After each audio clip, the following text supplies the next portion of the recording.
Guys, let's dance together. Guys, ரொம்ப simple தான், காம்ப்ளிகேஷனே வேணாம். ஓகேவா?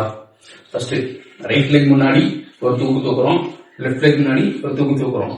திரும்பி ரைட் லெக் அப்படியே வந்தா முடிஞ்சா அது 1 2 3 4 அப்படியே 5 6 டேப். எவ்வளவுதான். இதான் திரும்பி ரிப்பீட் பண்ண போறோம், வேற ஒண்ணுமே இல்லை. ஓகேவா? என்ன பண்ணுவோம்? ரைட் லெக் முன்னாடி ஒரு தூக்கு தூக்கு, லெஃப்ட் லெக் முன்னாடி ஒரு தூக்கு தூக்கு, அப்புறம் ஃப்ரண்ட்ல போகணும், பேக்ல வரணும், டேப் டேப். அடுத்து மேல கீழே, மேல கீழே. அடுத்து இதுல மட்டும் ஒரு வேரியேஷன், இப்படி ஸ்டைலா எடுத்து இப்படி இந்த ரெண்டையும் சேர்ந்து பண்ணோம்னா வீக் எக்ஸசைஸ். அவ்வளவுதான். ஸோ அதை சேர்ந்து பண்ணிட்டு எல்லாரும் ரீல்ஸ் மேக் பண்ணுங்க. அப்படியே முடிஞ்சா என்ன டேகும் பண்ணி போட்டுருங்க.